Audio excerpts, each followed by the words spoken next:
Hello mes ladies, j'espère que vous allez bien. Je suis trop contente de vous faire cette vidéo aujourd'hui parce que ça fait partie de ma mission de vie. Il faut savoir que moi je suis d'origine africaine, donc sénégalaise, et je sais à quel point c'est hyper important d'obéir à ses parents. Malheureusement, beaucoup confondent respect et soumission. C'est hyper important de respecter et d'aimer ses parents. Par contre, il y a quelque chose que beaucoup de femmes font et c'est une erreur fatale qui les empêche d'évoluer et d'avancer, c'est de vivre la vie que leurs parents aimeraient qu'elles vivent. Et ça c'est le vrai échec. Pourquoi? Parce que quand tu décides de vivre selon les critères de la société, selon les attentes de tes parents, qu'est-ce qui se passe derrière? Ce qui se passe, c'est tout simplement que tu vis en mode automatique. T'es en mode urgence. Tu penses que c'est ça la vie, tu penses que la vie c'est souffrir, c'est d'avoir des épreuves, c'est de supporter, c'est de patienter. Sauf que Dieu, il nous a pas mis sur terre pour souffrir en fait. Dieu, il nous aime, il a envie de nous voir heureuses. Ce que tu souhaites aujourd'hui, c'est de pouvoir faire tes propres choix sans attendre la validation de ton mari, sans attendre la validation de tes parents, sans attendre qu'on t'autorise à le faire. Moi, j'ai encore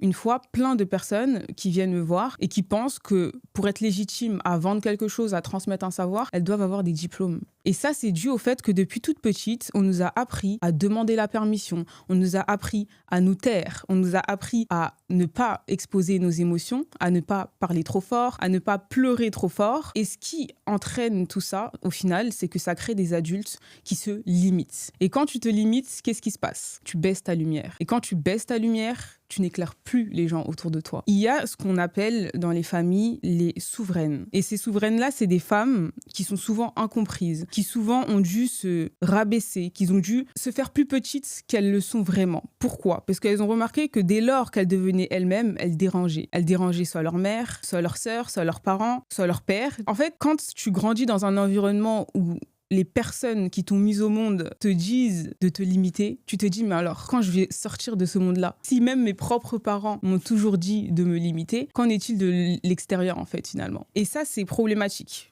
Pourquoi? Parce que quand tu attends tout le temps la validation des autres, tu ne t'écoutes plus toi-même. Et quand tu ne t'écoutes plus, tu vis une vie qui n'est pas la tienne. La conséquence de ça, c'est que tu répètes exactement les mêmes schémas que tes parents. Tes parents, ce qu'ils ont fait aujourd'hui, ils t'ont apporté certes la meilleure des éducations. Ils t'ont protégé, ils t'ont nourri, ils t'ont logé, ils t'ont blanchi. Et ils ont fait du mieux qu'ils ont pu. Par contre, ils t'ont transmis des traumas que eux-mêmes ont reçus. Et ça, c'est inconscient. Et le souci dans ça, c'est que si toi, aujourd'hui, tu ne prends pas la responsabilité de guérir ces traumas, tu vas répéter les mêmes schémas avec tes propres enfants. Beaucoup de mamans, inconsciemment, transmettent des souffrances, des douleurs, des traces qu'elles n'aimeraient pas en réalité envoyer, mais qui le font justement inconsciemment. Et ça, c'est dû au fait qu'elles n'ont pas pris le temps de se guérir elles-mêmes. Aujourd'hui, on est d'accord que t'as pas envie que ta fille, elle se limite. T'as pas envie que ta fille, elle souffre dans son mariage. T'as pas envie que ta fille, elle fasse des études qui ne lui plaisent pas. T'as envie qu'elle soit épanouie, t'as envie qu'elle soit heureuse, t'as envie qu'elle sache où elle met les pieds sans attendre la permission de qui que ce soit. Mais pour ça, il faut d'abord qu'elle le voie en toi. Pour propager un message, pour éduquer tes enfants, il faut que tu l'incarnes toi-même. Si tu veux que ta fille ait confiance en elle, qu'elle s'aime et qu'elle ne dépende pas du regard des hommes, il faut que toi-même, tu t'aimes, que tu reprennes confiance en toi. Mais là, on va vraiment parler de la source des traumas. Parce qu'avant de guérir de ces traumas, il faut d'abord savoir d'où est-ce que ça vient. Et pour savoir d'où ça vient, c'est simple. Tu vas t'imaginer que tu es un arbre. Et un arbre, il a des racines. Les racines, ce sont qui? Ce sont nos origines, nos parents, nos fondations. Si les racines sont pas stables, l'arbre, il tombe. Donc là, je veux vraiment que tu t'interroges sur la relation que tu avais avec tes parents quand tu étais petite. Est-ce que tu as vécu avec ton père? Est-ce que tu as vécu avec ta mère? Est-ce qu'ils étaient présents physiquement? Est-ce qu'ils étaient présents émotionnellement? Sinon, est-ce que tu as vécu un divorce? Si oui, comment est-ce que tu l'as vécu ce divorce? Est-ce qu'il t'a profondément touché? Est-ce qu'il t'a détruit? Est-ce que tu penses que tu étais anesthésié? Moi, c'est ce que je pensais pendant longtemps. Je pensais que le divorce de mes parents ne m'avait pas impacté parce que j'étais sous anesthésie. En fait, il faut savoir que quand tu penses être sous anesthésie, c'est que ton cerveau, il te protège. Il n'a pas envie que tu souffres, donc il te fait oublier la douleur. Et toi, tu penses que tu vas bien. Alors qu'en réalité, tu es dans une dépression juste silencieuse. Le jour où j'ai compris que,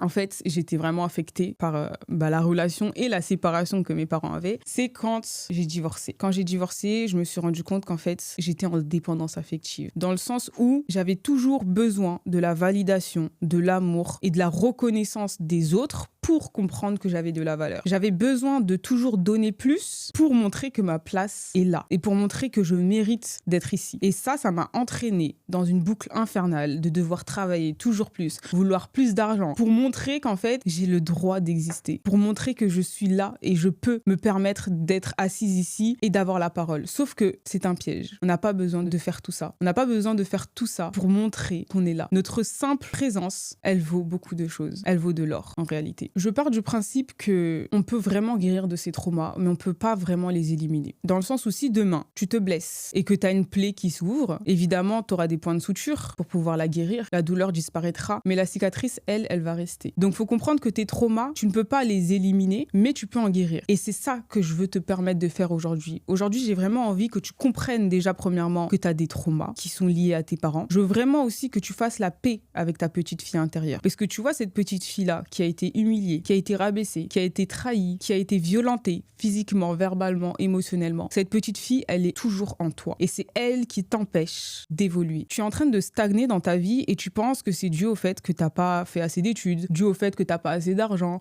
Tu penses que c'est parce que tu n'as pas le bon entourage, pas les bons contacts. Alors qu'en réalité, tu t'auto-sabotes toi-même. Tant que cette petite fille, tu n'as pas reconnu ses émotions, tant que tu n'as pas mis des mots sur ce qu'elle a vécu, tant que tu ne regardes pas en face la réalité, tu es en train de cautionner de l'injustice. Et cette injustice-là, va falloir mettre le doigt dessus. Va falloir que tu le reconnaisses. Il va falloir que tu en parles. Je sais que c'est pas facile de mettre des mots sur ce qu'on a vécu, surtout quand ça fait mal. Donc là, moi, ce que je te demande, c'est vraiment déjà d'en parler au moins à une personne, une amie, ou alors commencer par l'écrire déjà. C'est déjà une très très bonne chose. Et après, tu verras que tu te sentiras beaucoup plus légère. Ça va vraiment te soulager en fait, de mettre des mots sur ce que tu as vécu. Quand j'ai décidé de me faire accompagner pour guérir de mes traumas, ma coach m'a demandé de faire une lettre à ma mère. Et au-delà de faire cette lettre-là, elle m'a même dit de lui en parler. Concrètement, de lui dire tout ce que j'avais sur le cœur, tout ce que j'avais ressenti, tout ce que j'avais vécu. Pour moi, ça, c'était juste inimaginable. C'était vraiment quelque chose que je me voyais absolument pas faire parce que je partais du principe où j'avais peur de la blesser. J'avais pas envie qu'elle pense que j'étais ingrate. J'avais pas envie qu'elle pense que j'étais